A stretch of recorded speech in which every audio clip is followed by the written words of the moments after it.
Liga Akbar adalah saksi kunci yang bisa menguak misteri pembunuhan Eki dan Vina Cirebon. Ini adalah pernyataan dari Tony Radenmas yang merupakan kuasa hukum dari Peggy Setiawan. Tony menganggap bahwa nantinya apa yang menjadi pernyataan, apa yang menjadi keterangan dari Liga Akbar alias Gaga bisa mengungkap apa yang terjadi sebenarnya pada malam itu. Dan juga yang kita tahu tadi Anda sudah mendapatkan kronologi peristiwa apa posisi, di mana posisi dan juga apa sebenarnya hubungan dari Gaga atau Liga Akbar ini dengan para korban.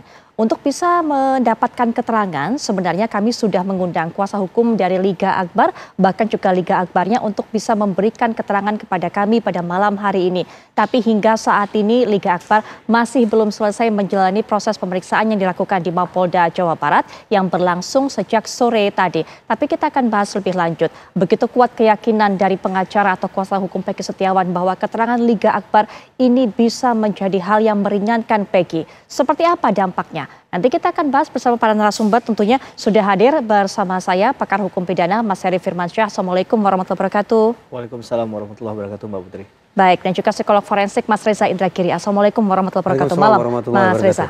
Baik, kita juga nanti akan terhubung dengan Pak Ito atau Komjen Pol Purnawirawan Ito Sumardi yang juga merupakan mantan Kabarreskrim Polri yang akan memberikan pandangan sejauh mana kinerja polisi hingga saat ini. Ya, tapi sebelum nanti saya akan bawa Anda untuk bisa mendapatkan pandangan dari para narasumber, kami akan bawa Anda untuk bisa mendengarkan terlebih dahulu apa yang menjadi pernyataan dari kuasa hukum Liga Akbar alias Gaga berikut ini. Ya, hari ini saya mendampingi klien kami yang dipanggil untuk didengarkan keterangannya terkait perkara Vina. Berarti ada saksi Liga Pak ya yang hadir hari ini Pak ya? Ya, klien saya memberi panggilan untuk diperiksa atas nama Liga Akbar atau alias Gaga Awon. Untuk hari ini membawa bukti-bukti tertentu apa hanya nanti akan didalami soal perkara ini Pak? Pemeriksaan aja. Pemeriksaan aja. Nanti berarti untuk keterangan lebih lanjutnya apa saja setelah ini atau bagaimana Pak? Setelah pemeriksaan. Liga Akbar atau Gaga memang sudah di BAP pada 2016 silam. Sudah dimintai keterangan oleh pihak kepolisian, juga sudah dihadirkan persidangan. Tapi saat ini kuasa hukum Peggy begitu yakin bahwa keterangan dari Gaga atau Liga ini akan menguak semuanya. Akankah kemudian Gaga memberikan keterangan yang berbeda dan membuka tabir selama ini? Nah, kita juga akan minta pandangan dari narasumber yang tadi belum saya perkenalkan, yaitu Komjen Pol Purnawirawan Ito Sumardi. Assalamualaikum warahmatullahi wabarakatuh. Selamat malam Pak Ito.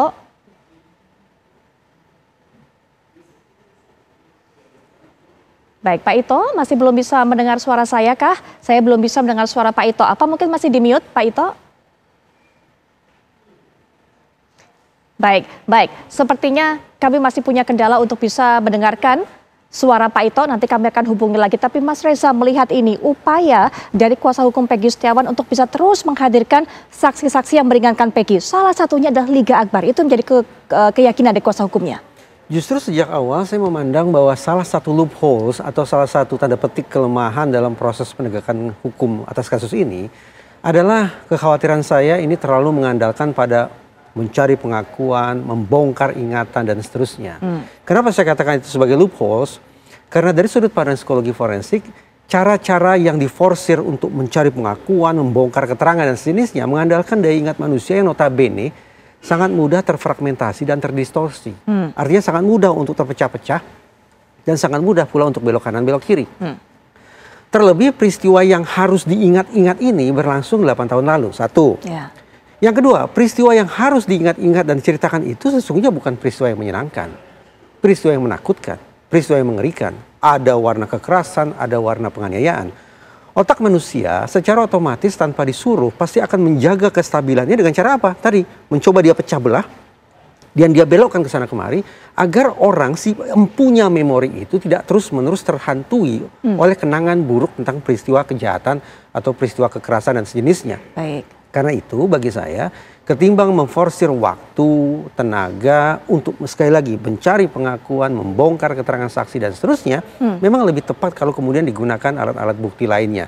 Sepanjang dilakukan dengan tetap berbasis pada pendekatan saintifik. Baik, Mas Reza, ada 2 pertanyaan mungkin dari pernyataan Mas Reza. 1, artinya tidak tepatkah kemudian memanggil kembali Liga Akbar atau juga mendengarkan keterangan saksi-saksi yang bermunculan sebelumnya? Ada Linda, ada Aib dan sebagainya. Yang kemudian yang kedua, mengandalkan barang bukti lain. Sepertinya terbatas karena kalau kita lihat olah TKP pada saat itu, manajemen penyidikan pada saat itu, banyak sekali kemudian inkompetensi ditunjukkan oleh pihak kepolisian.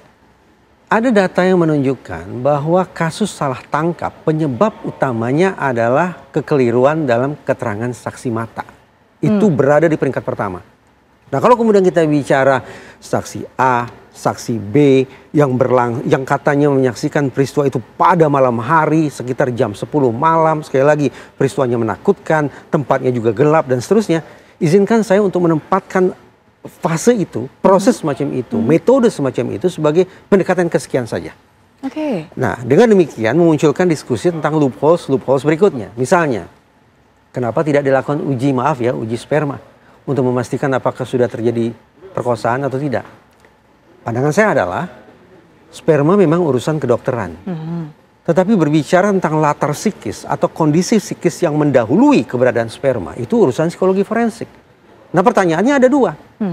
Pertama, apakah bisa dipastikan bahwa sperma yang ditemukan di tubuh korban itu didahului oleh aktivitas seksual yang forceful atau aktivitas seksual yang konsensual? Kalau sperma itu didahului oleh aktivitas seksual yang forceful, yang ada unsur paksaan di dalamnya, maka masuk akal kalau kemudian muncul spekulasi atau dugaan ini adalah perkosaan. Pertanyaan yang kedua, oke lah, anggap saja kita berandai-andai karena sudah terlanjur jatuh vonis bahwa ini sudah terjadi perkosaan terhadap almarhumah. Pertanyaan yang kedua adalah, ini spermanya siapa? Dalam kasus ini ada 8 orang terpidana. 3 atau 4 orang buron, walaupun kemudian dianulir tinggal 1. Plus 1 orang lagi yaitu almarhum Eki. Total ada sekitar 13 laki-laki yang ada dalam kasus ini. Sekali lagi pertanyaannya, ini sperma siapa? Yang menurut saya juga tidak terjawab. Karena dalam perbincangan di 2 sisi di TV One dengan Direskrimum Polda Jabar yang saat ini bukan yang dulu, Direskrimum Polda Jabar pun mengakui bahwa tidak dilakukan uji DNA terhadap sperma itu. Nah, ini yang saya sebut sebagai loophole kedua, keanehan kedua, kelemahan kedua terkait dengan uji saintifik. Tidak bisa dipastikan sesungguhnya apakah sperma itu sekali lagi merupakan bukti sebuah aktivitas seksual yang mau sama mau, ataukah justru merupakan bukti dari aktivitas seksual yang mengandung paksaan alias pidana. Dan juga tidak bisa dipastikan itu siapa yang memiliki sperma tersebut. Artinya begitu minim bukti-bukti saintifik yang dikatakan Mas Reza, sehingga mau tidak mau harus kemudian mendengarkan para saksi-saksi. Bukan seperti itu Mas Reza? Itu yang saya khawatirkan. Karena alat-alat bukti lemah, yang lain sangat-sangat lemah, maka terkesan kita hanya cuma punya satu cara untuk meyakinkan publik. Yaitu sekali lagi menguber pengakuan, lalu mencari keterangan sedalam-dalamnya dari sekian banyak saksi. Masih ingat saya dalam perbincangan dengan penasihat hukum para terpidana, mereka katakan misalnya ada 6 foto orang dalam kondisi lebam-lebam. Kata penasihat hukum, ini adalah kondisi babak belur yang diakibatkan oleh sebuah pemeriksaan oleh otoritas penegakan hukum. Demikian pula ketika saya bertemu dengan Saka Tatal, dia katakan ke saya berbagai macam bentuk kekejaman yang dia peroleh ketika pihak yang dia sebut sebagai polisi memaksakan bahwa Saka Tatal harus mengakui bahwa dia sudah melakukan perbuatan-perbuatan pidana tersebut. Padahal Saka Tatal mengatakan kepada saya dia tidak melakukan itu. Nah, ini kalau memang benar sudah terjadi tindakan penganiayaan sedemikian rupa dalam sebuah situasi interogasi, ini yang memperkuat rasa keprihatinan saya. Sekaligus kekhawatiran saya bahwa jangan-jangan memang sekarang otoritas penegakan hukum lebih berfokus pada mencari pengakuan saja, memforsir terjadinya keterangan sebagaimana yang diinginkan oleh pihak pemeriksa, bukan berdasarkan fakta. Baik, tadi sudah Anda saksikan juga sambil mendengarkan keterangan ataupun juga pandangan dari Mas Reza Indragiri bagaimana kronologi kejadian. Menurut dari Liga Akbar atau Gaga, apa perannya di sana? Sejauh mana atau selama apa Gaga ini bersama dengan para korban? Ini kita lihat kembali terjadi 27 Agustus 2016, korban Vina dan kekasihnya Rizky melewati kawasan Kali Tanjung Kemudian 11 pelaku bersenjata bambu menghantam korban hingga terjatuh, dan sebelumnya juga sempat terdengar kabar bahwa diawali dulu dengan adegan kejar-kejaran motor begitu. Kita lihat kembali, korban lalu dibawa para pelaku ke tempat sepi. Ya, dan ini merupakan kronologi versi pihak kepolisian dari pembunuhan sadis Eki dan Vina. Nah, para pelaku kemudian menganiaya Rizky atau Eki dan memperkosa Vina hingga tewas. Tadi yang dikatakan juga oleh Bung Reza Indragiri bahwa jika memang itu dilakukan perkosaan pada malam hari itu seharusnya kemudian diperiksa sperma yang ada pada tubuh jenazah Vina. Nah, kemudian jasad kedua korban ditemukan di Jalan Layang Desa Kepongpongan atau Jembatan Layang Talun, yang juga kemarin salah satu titik yang didatangi pada saat masa prarekonstruksi beberapa hari lalu. Itu adalah kronologinya. Nah, kalau Anda tadi saksikan pada saat para pelaku ini disebut kemudian berupaya untuk bisa menjatuhkan pasangan ini. Nah, sebelumnya ada kejar-kejaran, disitulah ada Liga Akbar. Menurut keterangan dari Gaga atau Liga ini sendiri. Tapi kemudian Liga ataupun Gaga berhasil melarikan diri, masuk ke dalam gang dan juga berpisah dengan korban atau berpisah dengan Vina dan Eki. Sehingga setelah itu ia tidak tahu apa yang terjadi dengan Vina dan Eki. Nah, Mas Heri juga bisa berikan pandangan upaya apa ini? Jadi dari kuasa hukum keluarga Vina pada saat itu berupaya menghadirkan keterangan dari Linda. Kemudian saat ini juga nanti sebenarnya kita akan konfirmasi apakah memang pihak kepolisian yang memanggil Gaga atau Liga Akbar ini atau sebenarnya disodorkan oleh kuasa hukum Peggy. Karena sepertinya kuasa hukum Peggy yang begitu ingin polisi mendengarkan keterangan dari pihak Gaga ini. Tapi Mas Heri bagaimana melihatnya? Karena memang sepertinya hanya mengandalkan keterangan dari para saksi-saksi.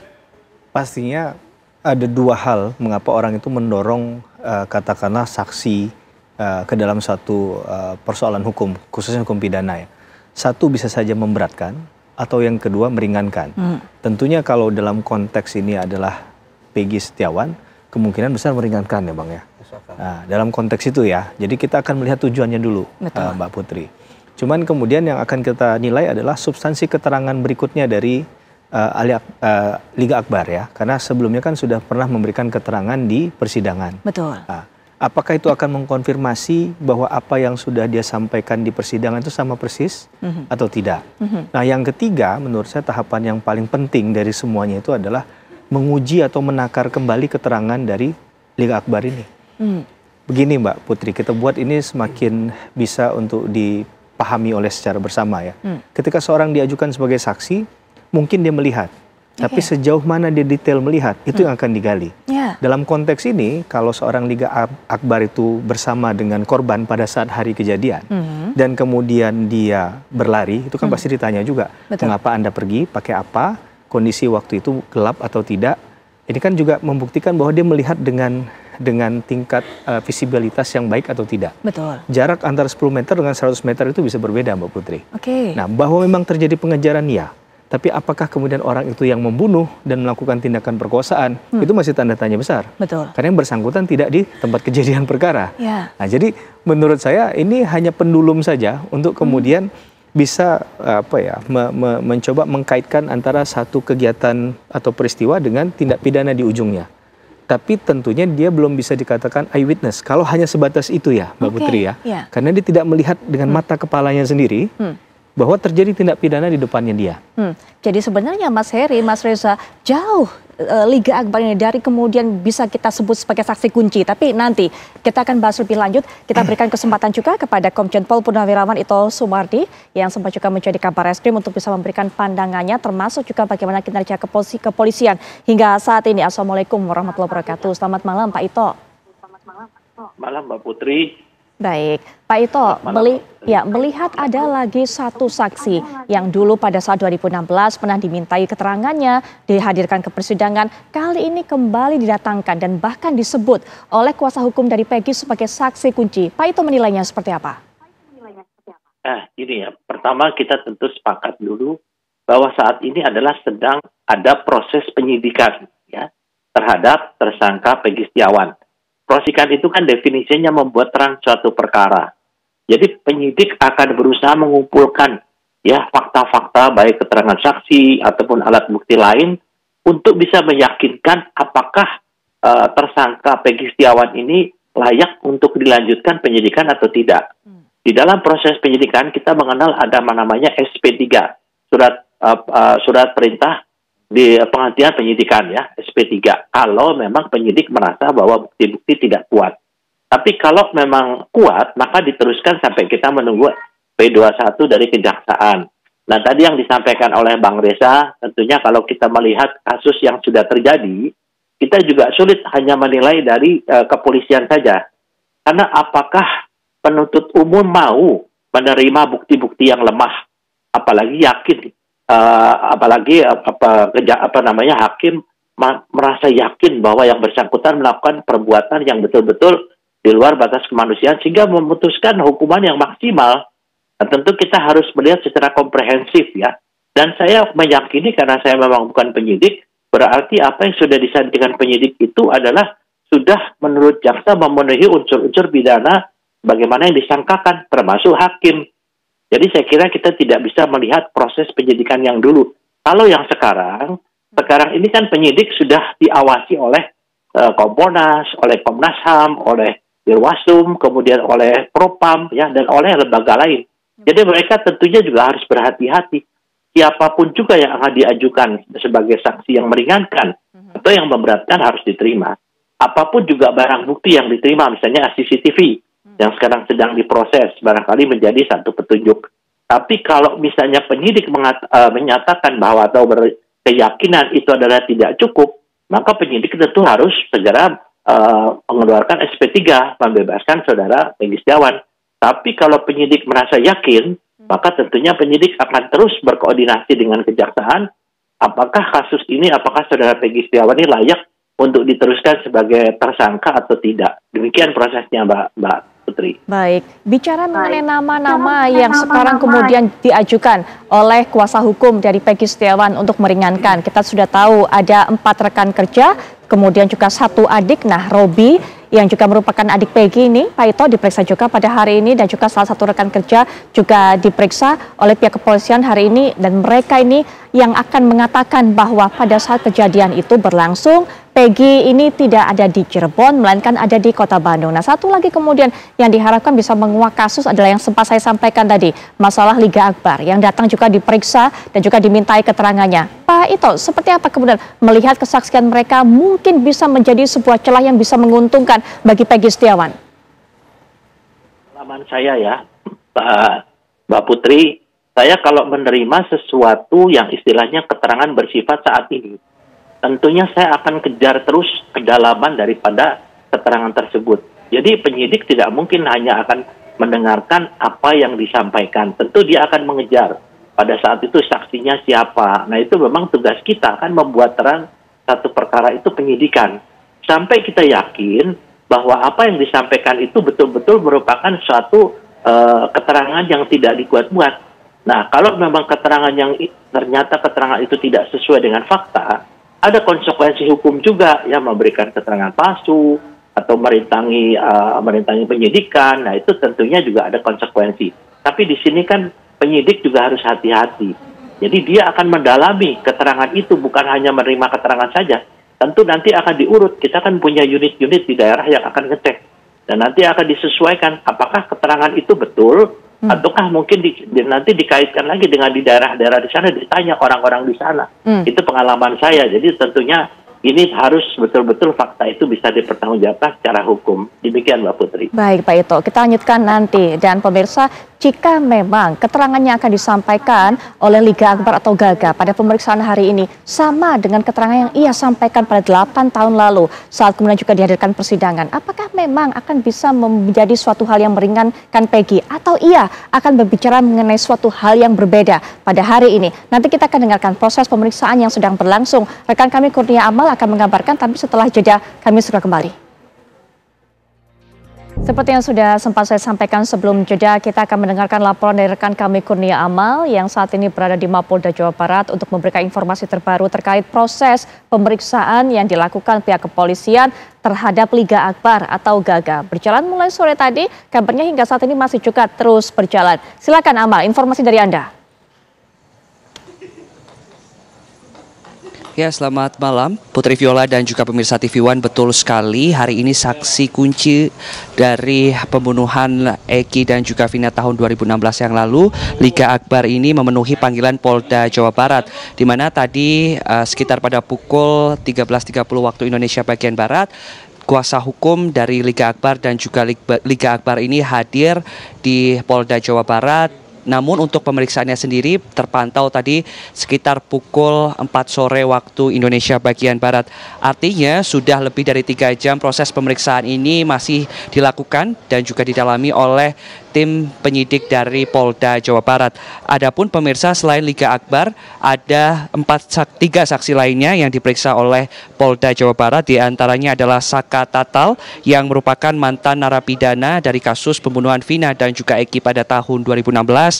Kemudian ada Yadi yang merupakan rekan dari Peggy Setiawan, rekan sesama dari kuli bangunan. Kemudian juga ada Robi yang merupakan adik dari Peggy Setiawan. Jika kita lihat atau berkaca pada pemeriksaan saksi-saksi sebelumnya, untuk lama pemeriksaan ini sekitar 4 jam hingga 5 jam pemeriksaan.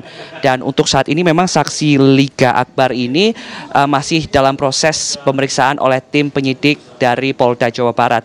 Seperti yang kita ketahui bahwasannya Liga Akbar ini merupakan rekan dari Vina dan juga Eki, di mana menjadi saksi kunci dalam kasus pembunuhan Vina dan juga Eki pada tahun 2016.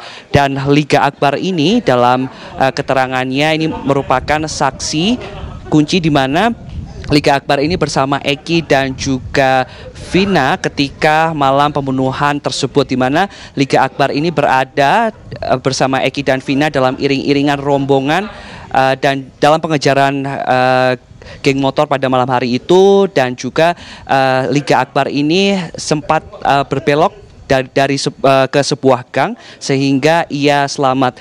Dan untuk malam ini memang apa saja poin-poin dari pemeriksaan kami masih menunggu, karena masih belum mendapatkan keterangan resmi dari kuasa hukum Liga Akbar. Terpantau tadi Liga Akbar ini didampingi oleh 7 pengacara. Dan untuk saat ini proses dari pemeriksaan ini masih dilakukan. Tadi sudah ada sekitar 3 jam proses pemeriksaan sudah dilakukan. Adapun dapat kami informasikan kepada Anda, Putri dan juga pemirsa, dapat kami sampaikan bahwasannya untuk saat ini rekan dari maksud kami mantan narapidana Saka Tatal ini tadi juga selesai diperiksa oleh tim penyidik dari Polda Jawa Barat, di mana untuk pemeriksaan dari Saka Tatal ini berlangsung sekitar 4-5 jam pemeriksaan, di mana tadi juga didampingi oleh 3 kuasa hukumnya, di mana kuasa hukum tersebut adalah Farhad Abbas, kemudian Titin Prialianti, juga Krisna Murti ini turut mendampingi dari Saka Tatal dalam proses pemeriksaan hari ini. Untuk sementara demikian laporan saya langsung dari Polda Jawa Barat. Kembali ke Anda di studio. Baik, Amal, kami pastikan lagi, artinya pada saat jeda tadi ataupun juga istirahat, Amal belum mendapatkan keterangan baik dari pihak kuasa hukum Liga Akbar ataupun juga pihak kepolisian. Apa kemudian keterangan yang disampaikan oleh Liga Akbar dalam pemeriksaan kali ini? Ya, Putri dan juga pemirsa, sebelum pemeriksaan dari dari Liga Akbar, kami sempat mewawancarai atau berbincang dengan kuasa hukum Liga Akbar. Namun apa saja sebetulnya poin-poin yang akan dibicarakan pada hari ini? Namun dari kuasa hukum Liga Akbar ini nantinya usai dari pemeriksaan akan ada keterangan dari kuasa hukum Liga Akbar terkait sebetulnya apa poin-poin dari pemeriksaan ini. Dan tadi kami juga sempat menanyakan kepada kuasa hukum apakah hari ini juga akan membawa barang bukti. Namun kuasa hukum menjawab untuk hari ini hanya sebatas dari pemeriksaan saja. Dan tadi juga dikatakan bahwasannya ada sekitar 7 kuasa hukum yang mendampingi Liga Akbar sebagai saksi kunci dari kematian dari Vina dan juga Eki pada tahun 2016. Dan Tadi menurut pantauan kami sejak pukul 13.30 waktu Indonesia bagian Barat, Liga Akbar ini hadir menggunakan baju berwarna merah dan juga hitam kotak-kotak, dan tadi juga ditutupi oleh masker. Tadi kami juga sempat berbincang sedikit dengan Liga Akbar ketika sebelum proses dari pemeriksaan saksi yang dilakukan pada hari ini, dan tadi kami sempat menanyakan apakah mengenal dari saudara Eki dan juga Vina. Tadi juga ia menegaskan bahwasannya ia merupakan rekan dari Vina dan juga Eki. Dan tadi kami juga sempat berbincang kepada kuasa hukum dari Liga Akbar ini, juga menjelaskan sebetulnya belum bisa menjabarkan sebetulnya poin-poin apa saja yang menjadi pemeriksaan pada hari ini, karena memang proses pemeriksaan akan berlanjut nanti. Usai dari pemeriksaan akan dijabarkan sebetulnya poin-poin apa saja yang ditanyakan oleh penyidik kepada Liga Akbar. Dan dapat kami informasikan juga, tadi kami sempat berbincang dengan kuasa hukum Liga Akbar yang menyatakan bahwasannya untuk Liga Akbar sendiri memang sebelumnya sudah pernah diperiksa oleh pihak kepolisian, dan juga ia juga pernah bersaksi dalam proses persidangan yang digelar beberapa tahun yang lalu. Putri. Artinya Anda juga belum bisa mengetahui apakah keterangannya akan disampaikan oleh Gaga atau Liga ini pada hari ini sama seperti yang disampaikan pada tahun 2016. Anda tadi mengatakan belum bisa mendapatkan informasi itu, tapi apakah Anda mendapatkan informasi bahwa siapa kemudian yang mengajukan Liga ini? Apakah memang pihak kepolisian memanggil atau sebenarnya ini diajukan oleh pihak dari Peggy Setiawan? Bukan Liga Inggris, Liga Akbar ya. Baik, tadi kami juga sempat berbincang dengan kuasa hukum Liga Akbar yang memang untuk saat ini memang merupakan pemanggilan dari pihak Polda Jawa Barat. Dan hari ini Liga Akbar bersama kuasa hukumnya memenuhi panggilan Polda Jawa Barat ini sebagai saksi dari kasus pembunuhan Eki dan juga Vina pada tahun 2016. Lalu apakah keterangan yang akan disampaikan oleh Liga Akbar ini sama dengan keterangan ketika melakukan BAP dan juga dalam persidangan ini? Kami tentunya juga masih menunggu, karena memang proses dari pemeriksaan hingga saat ini masih dilakukan di Polda Jawa Barat. Putri. Baik, Kurnia Amal, terima kasih untuk informasi yang sudah Anda sampaikan. Kami akan terus tunggu nanti usai diperiksa Liga Akbar ini. Sekali lagi terima kasih untuk informasinya. Baik, nanti kita akan lanjutkan perbincangan Mas Reza juga, ataupun juga Mas Heri bisa berikan pandangan, tepatkah kemudian menyebut sosok Liga Akbar ini sebagai saksi kunci, melihat apa kemudian posisinya dia pada saat malam kejadian itu. Itu juga berdasarkan keterangannya sendiri pada saat di BAP pada 2016 silam. Nanti kita lanjutkan saat lagi. Kami sudah sampaikan kronologi berdasarkan keterangan dari pihak kepolisian. Jadi saya juga sudah menggambarkan sebenarnya sampai sejauh mana kebersamaan antara Liga Akbar atau Gaga bersama dengan para korban. Dan rekan kami Kurnia Amal tadi juga sudah memberikan informasi walaupun memang sangat terbatas mengenai kedatangan dari Liga Akbar untuk bisa diperiksa. Karena memang hingga saat ini pemeriksaan juga masih belum selesai. Tapi melihat tadi rangkaian informasi-informasi yang kita dapatkan, Mas Riza, tepatkah kemudian sosok dari Liga Akbar ini disebut sebagai saksi kunci seperti yang diyakini oleh kuasa hukum Peggy? Sebetulnya apa ya definisi saksi kunci? Ada saksi biasa, ada saksi kunci. Yang saya bayangkan adalah kalau saksi dimaknai sebagai orang yang melihat langsung, mendengar langsung, mengendus langsung, mengalami langsung, dan orang ini adalah yang paling serba langsung itu, maka anggaplah itu sebagai saksi kunci. Persoalannya, kalau dikatakan bahwa Liga Akbar ini kemudian berhasil melarikan diri, berarti jangan-jangan momen ketika dia melarikan diri adalah momen yang sesungguhnya dia tidak menyaksikan apa yang dialami oleh almarhumah Vina dan almarhum Eki. Kalau dinarasikan sudah terjadi pembunuhan dan perkosaan, tampaknya Liga Akbar tidak menyaksikan itu. Karena tadi dikatakan dia sempat melarikan diri, meloloskan diri dari para pengejarnya. Nah, ini kan menunjukkan kepada kita betapa rapuhnya ingatan manusia, termasuk kita, termasuk wartawan, ketika mengolah informasi yang sedemikian banyak dalam situasi di bawah tekanan, dikejar produser misalnya, dikejar interrogator, maka kita akan berusaha untuk menunjukkan bahwa saya meyakinkan kepada lawan bicara saya. Betapapun kemudian apa yang saya sampaikan itu sesungguhnya adalah false confession, adalah pengakuan-pengakuan, keterangan-keterangan yang palsu adanya. Tinggal lagi persoalannya, keterangan-keterangan yang palsu macam itu, yang tidak akurat itu, yang tidak lengkap itu, datangnya dari si terperiksa sendiri, sifatnya sukarela atau karena faktor eksternal. Entah ada yang mengiming-imingi atau juga mungkin mengintimidasi. Ketika para terdakwa sekarang sudah terpidana, dulu beramai-ramai mencabut BAP mereka. Dan andaikan Liga Akbar hari ini juga menyampaikan keterangan yang berbeda dengan yang dia sampaikan 8 tahun silam, maka kan pantas bagi kita untuk khawatir. Adakah kemungkinan keterangan-keterangan yang disampaikan dalam proses hukum yang sudah selesai itu adalah keterangan-keterangan yang tidak lengkap, tidak akurat dalam kurung false confession atau keterangan yang sifatnya palsu. Baik, nah kita juga akan kembali, Pak Ito masih bersama kami tentunya. Pak Ito, apa yang kira-kira nanti didapatkan, dicari oleh pihak penyidik ini dari keterangan Liga Akbar pada pemeriksaan kali ini, Pak Ito? Ya, pertama saya sependapat dengan Bang Reza ya, bahwa keterangan seorang saksi itu tergantung dari daya ingat pertama tadi disampaikan. Yang kedua, apakah ada intervensi dari pihak lain ya. Jadi keterangan saksi itu atau keterangan terdakwa di dalam pasal 184S1 itu disebutkan bahwa keterangan yang bukan merupakan alat bukti mutlak. Sedangkan misalnya kalau bukti forensik ya, baik itu namanya otopsi, kemudian digital forensik, dan lain itu merupakan alat bukti yang betul-betul mutlak tidak terbantahkan. Nah, kalau dikatakan tadi bahwa saksi kunci, saya sependapat memang banyak istilah-istilah di media sekarang yang membuat masyarakat menjadi bingung gitu ya. Karena kalau namanya alat bukti yang mutlak, orang itu meninggal karena ditusuk dengan samurai. Samurai itu ada darah itu dicek DNA-nya, ternyata darah itu betul-betul berasal dari korban. Di tangannya ada sidik jarinya itu orang yang dituduh sebagai pembunuh. Nah, itu namanya alat bukti yang mutlak.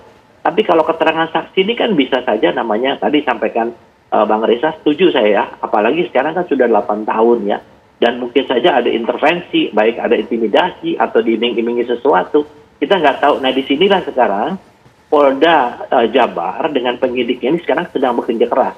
Setiap keterangan para saksi ini akan dicek kedalamannya sampai mana, sampai yakin bahwa keterangan itu benar. Kecuali alat-alat bukti lain seperti CCTV kan sekarang sedang diproses. Kemudian yang kedua, bahwa ini kan Peggy Setiawan statusnya tersangka. Tersangka itu bisa betul dia melakukan perbuatan atau bisa tidak, tergantung daripada nanti alat-alat bukti atau keterangan yang diterima oleh penyidik ya. Jadi saya kira mungkin di sini kita harus memisahkan antara dikatakan salah tangkap. Kalau salah tangkap, misalnya nanti di SP3, ya itu bisa dikatakan salah tangkap. Atau misalnya nanti kalau di pra-peradilan menang, berarti salah tangkap. Atau mungkin nanti di pengadilan, dia dinyatakan tidak bersalah, bisa dikatakan salah tangkap. Jadi jangan terlalu dini kita menyatakan bahwa Peggy Setiawan ini salah tangkap, apalagi disampaikan oleh seorang kuasa hukum. Saya kira kan kita sama-sama orang hukum, hati-hati kita menggunakan istilah hukum ya. Karena kalau salah tangkap, berarti kita harus yakin mana buktinya salah tangkap. Kita buktikan di pengadilan. Karena kepastian hukum dan keadilan, ujungnya itu adalah di pengadilan. Demikian, Pak. Satu lagi, Pak Ito, ini mengenai informasi yang kami dapatkan, kabarnya hari ini juga Propam melakukan pemeriksaan terhadap ayah dari almarhum Eki, Ibtu Rudiana. Apa kemudian yang nanti bisa didapatkan oleh Propam dari pemeriksaan ini, Pak Ito? Ya, begini, Mbak. Kasus ini kan tadinya berasal dari tabrak lari.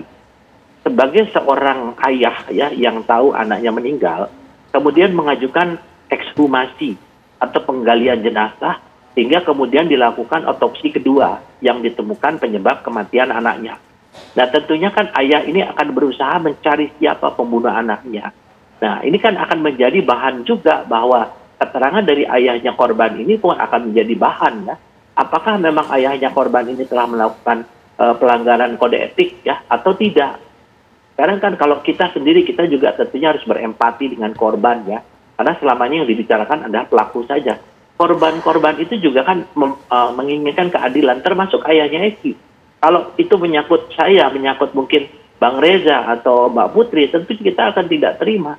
Dan sebagai informasi yang dimunculkan 8 orang daripada tersangka yang mukanya babak belur, itu adalah sudah dinyatakan yang setahu saya dilakukan oleh sesama tahanan. Kenapa? Karena biasanya kalau di tahanan orang yang tersangkut masalah susila atau perkosaan, dia pasti dipukuli. Nah, sehingga 15 orang penyidik maupun petugas tahanan itu sudah dikenakan sanksi pada saat itu. Sehingga ini pun sudah berjalan lama ya Mbak Putri ya. Jadi sekarang kita marilah kita melihat kasus Peggy Setiawan. Nah, Peggy Setiawan ini adalah sekarang sedang berusaha dicari keterkaitannya, apakah terkait dengan kasus lama, bagaimana peran dia, bagaimana apakah motivasi dia. Kalau memang tidak ada ke arah sana, pasti polisi harus melepaskan dan memberikan SP3 kepada yang bersangkutan gitu. Ya. Demikian, Mbak. Baik, terakhir Mas Heri juga penutup, apa yang bisa kita nantikan tentunya dari pemeriksaan ini? Ya, kita akan bicara hal yang substansial ya Mbak Putri ya, bahwa pertama kita bicara tentang keyakinan bahwa di tiap level pemeriksaan, baik di penyidikan, penuntutan sampai pemeriksaan di sidang pengadilan, kita akan menyoal masalah keyakinan. Keyakinan yang timbul tidak semata-mata karena keyakinan, tapi berdasarkan dua alat bukti. Nah, dalam kasus ini sudah diuji di penyidikan, di penuntutan, sampai pemeriksaan sidang pengadilan, sampai 3 kali mungkin, sampai level kasasi. Ya. Tapi semuanya meyakini bersalah. Itu mau kita gugat atau bagaimana itu? Yang kedua adalah kasus Vina ini adalah problematika besar dalam hukum acara pidana kita. Saya menyorotinya begini, bahwa kita akan berdebat sejauh mana penyidikan itu punya batas sucinya bagi orang di luar dari perkara ini, atau bahkan orang internal yang langsung terkait dengan perkara. Karena biasanya akan digunakan argumentasinya adalah demi kepentingan penyidikan atau penyidikan belum tuntas, informasinya terbatas. Nah, ketika kasus ini sudah semakin bergulir dan kemudian menestapakan seseorang, maka ini menjadi penting untuk kemudian kita bahas sejauh mana tadi batas penyidikan itu dapat diketahui oleh pihak-pihak minimal yang berperkara. Sehingga persoalan semacam ini sudah clean and clear dari awal. Karena biasanya mungkin saja di luar sana, mungkin bukan di daerah Jakarta, tapi di luar dari Jakarta, banyak orang yang sulit untuk mendapatkan akses informasi terkait dengan keadilan yang diterima. Nah, ini hal yang substansial menurut saya dibanding tadi kita menyoal misalnya Ali Akbar ini adalah eyewitness atau tidak. Karena kalau kita melihat itu harus substansinya, kualitas dari keterangannya apa. Kalau dia hanya sekedar lari saja, berarti dia tidak mengikuti proses itu dari awal. Kalau hanya itu yang disampaikan begitu ya. Kecuali ketika dia lari, kemudian dia memutar motornya, dia ke arah tempat kejadian perkara, dan dia melihat ada rombongan orang yang melakukan pemukulan. Itu pun kita akan perdebatkan siapa yang dilihat. Apakah dia mengetahui secara detail wajah-wajahnya? Karena jangan sampai informasi ini menjadi menyesatkan lagi. Maka akan timbul korban baru selain Peggy Setiawan yang kita duga sekarang saat ini yang mungkin kita perbincangkan adalah apakah dia memang pelakunya atau tidak. Jadi ini malah bisa menimbulkan persoalan baru yang tidak substansial menurut saya. Yang substansial tadi adalah menyoal perkara tadi. Selain kita harus juga membahas sejauh mana batas penyidikan itu bisa kemudian dilampaui. Apakah untuk misalnya mendapatkan keterangan yang seluas-luasnya itu juga diperoleh dari awal. Nah, ini kan bisa jadi lesson learn kita, pembelajaran kita. Karena bicara tentang keyakinan tadi juga, misalnya aparat penegak hukum bisa saja dia menghentikan perkara. 109 ayat 2 KUHP, 140 ayat 2 KUHP itu bicara tentang surat perintah penghentian penyidikan atau surat perintah penghentian penuntutan. Jadi disitulah kalau perkaranya tidak cukup bukti sehingga tidak menimbulkan keyakinan, tidak perlu dipaksakan perkaranya sampai ujung. Dan penyidik juga itu adalah sesuatu yang secara konstitusional, berarti dia tidak melanggar aturan hukum. Bukankah yang kita jauhi adalah menegakkan hukum dengan cara melanggar hukum? Nah, ini yang kemudian jadi berbahaya. Sehingga jadi soalnya jadi kemana-mana ini. Nah, kalau kita bicara hal yang substansial menurut saya juga sebenarnya kita buat resum saja. Keyakinan yang tadi dibangun oleh penyidik kalau orang ini mengapa dia menjadi tersangka, berarti kan ada alasannya. Apa alasan yuridisnya? Masuk ke penuntutan di kejaksaan. Mengapa juga keyakinannya sama? Tinggal disampaikan saja, diresum lagi. Kemudian putusan pengadilan yang meresum kembali hal itu. Nah, tinggal kita membaca secara utuh ini masuk akal atau tidak. Nah, boleh dong kita menilai itu ketika ini perkara sudah mencuat ke ruang publik. Saya rasa begitu, Mbak Putri. Baik, penutup juga dari Mas Riza, apalagi kita juga tahu pandangan Mas Riza mengenai diperiksanya juga ayah dari almarhum Eki ini kemudian oleh pihak Propam. Polri dengan sangat membanggakan, terus terang bagi saya, respect ketika Polri berulang kali mengatakan kami mengungkap kasus dengan pendekatan saintifik. Tetapi pada kasus-kasus yang kadung menjadi perhatian publik, yang mengundang skeptisisme besar dari masyarakat, termasuk pada kasus Cirebon, alangkah indahnya kalau polisi juga menerapkan nilai profesionalitas yang sama dengan melakukan pengecekan ulang, review kembali, eksaminasi kembali terhadap kerja saintifik yang sudah dilakukan oleh jajaran Polda Jabar. Dengan kata lain, kembalilah ke titik hulu, mulai dari Polsek Talun, berlanjut ke Polresta Cirebon Kota, dan berlanjut ke Polda Jawa Barat untuk mereview kembali, eksaminasi ulang kerja saintifik yang sudah dilakukan. Sekiranya hasil eksaminasi itu menunjukkan bahwa ternyata ada loopholes terkait dengan kerja saintifik di satuan wilayah setempat, maka Polri dengan legowo, harus menyampaikan ke publik, harus ada langkah koreksi. Karena boleh jadi penanganan kasus ini tidak disungguh-sungguh dilakukan secara prosedural, proporsional, dan profesional. Baik, Mas Reza terima kasih sudah memberikan pandangan. Mas Hadi terima kasih, Pak Ito juga terima kasih. Pak Ito sudah meluangkan waktu tentunya. Kita akan terus tunggu apa yang disampaikan atau keterangan apa yang disampaikan oleh Liga Akbar ataupun juga Gaga dalam proses pemeriksaan pada hari ini. Nanti kita akan tunggu laporan dari rekan kami Kurnia Amal untuk kelanjutannya.